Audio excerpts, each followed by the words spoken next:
Oke, Assalamualaikum warahmatullahi wabarakatuh. Selamat petang. Ya,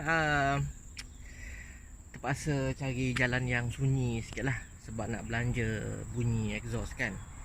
Ada yang minta nak dengar bunyi exhaust tu, so tak nak mengganggu situasi kejiranan. So carilah tempat-tempat yang sunyi sikit untuk kita fulfillkan apa yang kawan-kawan minta tu. So saya sekarang ni sebenarnya dalam perjalanan nak ke Southern Bike Works dekat Rawang untuk cuci detailing sekali lagi motor saya yang saya rasa tak berapa nak bersih tu bersih, tapi saya nak lagi bersih lah sebab keadaan kekotoran saya sepanjang saya ride itu memang sangat degil kan. So saya tak berpuas hati, so saya nak bagi bersih lagi. So kita nak tengok kerja buat dia macam mana pula ya. So sebelum tu saya berhenti dulu seketika dekat tepi jalan ni untuk saya belanja bunyi motor ni selepas kita tukar full system MSS. Okay, so kita boleh tengok itulah. Okay, saya ambil muffler yang warna hitam. Sebenarnya dia ada 3 jenis untuk model ni. Satu muffler hitam, satu silver dan satu lagi warna titanium. Tapi disebabkan saya rasa sesuai motor ni dengan kali hitam, so saya pilih hitam. So kita tengok bila kita start.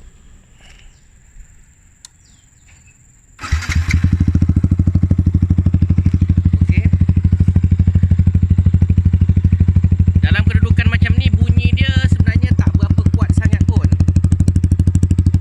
Okay, dia more to bunyi bass dia yang lebih.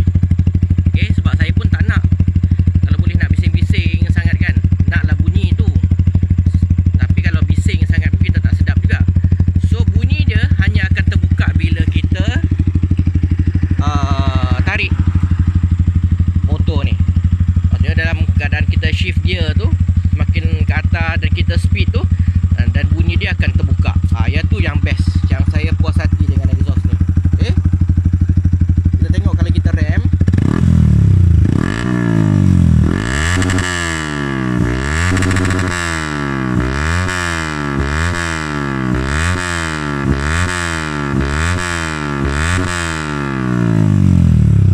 Sampai terjatuh glove tu.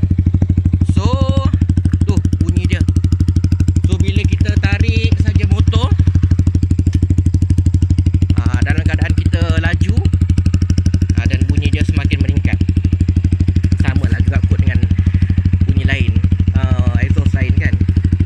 Tapi itu yang saya dapat kongsi sedikit sebanyak tentang exhaust ni. So hopefully kita tak salah gunakan lah bunyi exhaust kita yang kuat ni. Sebab kalau kira tujuan saya untuk tukar exhaust ni kepada full system bukan apa, untuk selain daripada ada bunyi yang agak bising sikit, bukan untuk mengganggu orang ramai, bukan nak mengganggu kawasan kejiranan kita tu, tapi untuk orang kata bagi hint kepada pengguna jalan raya yang lain dalam situasi kita tengah laju, biar orang sedar kehadiran kita tu. So dalam kawasan taman tak payahlah nak rem-rem, nanti kita menjatuhkan lagi martabat kita sebagai rider ni.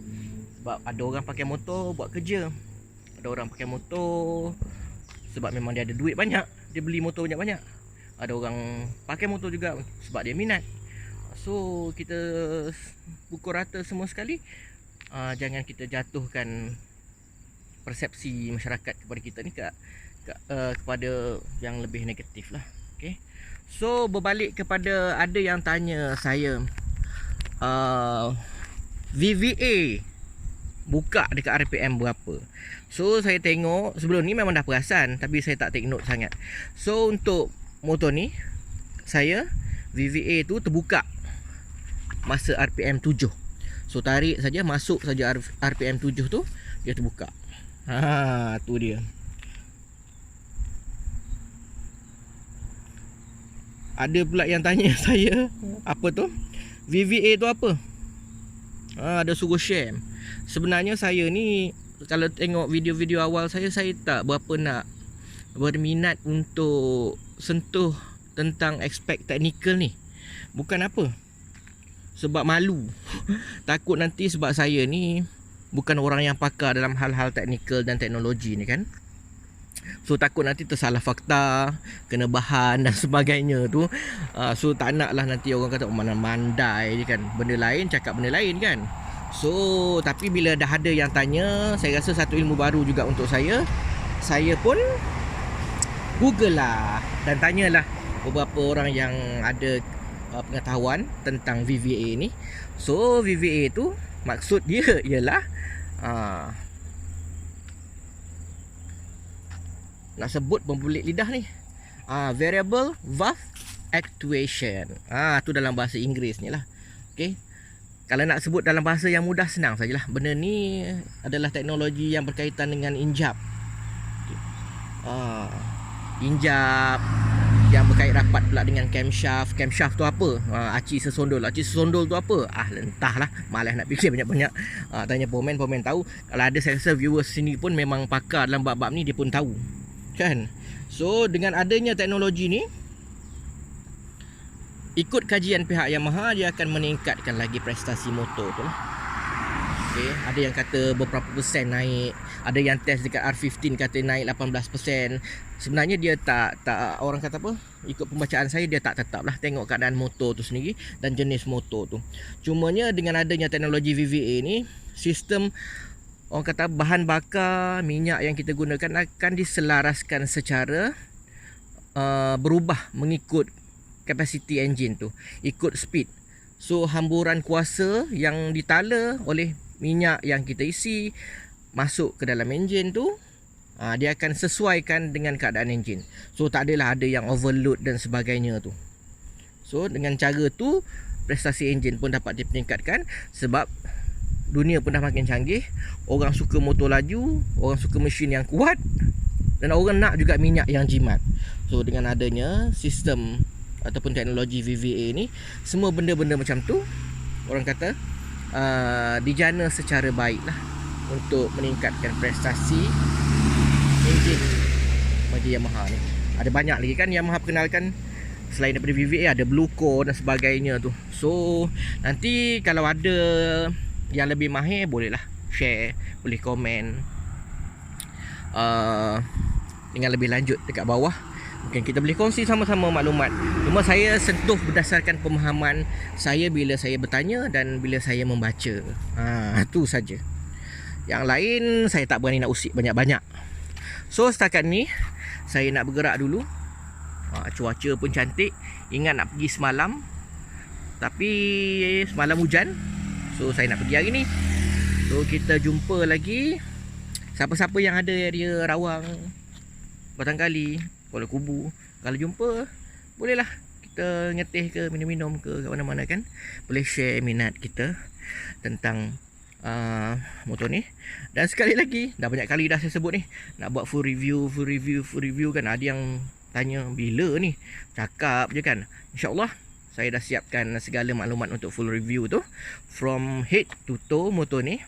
Dan saya akan kongsikan dalam masa terdekat setelah semuanya selesai. Motor pun dah berpuas hati, dah settle semuanya. Dan pada yang berminat, yang ada cita-cita, yang incoming nak memiliki motor ni, saya boleh bagi tahu satu je, teruskan niat anda.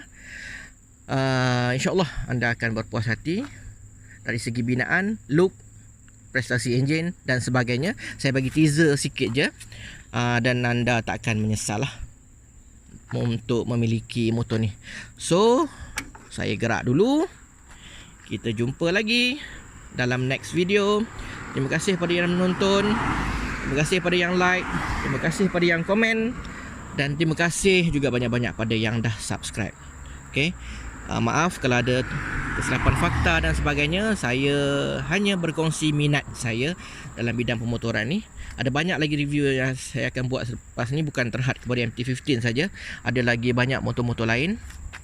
Dan kita jumpa lagi InsyaAllah dalam next video. Assalamualaikum. Jumpa lagi. Bye.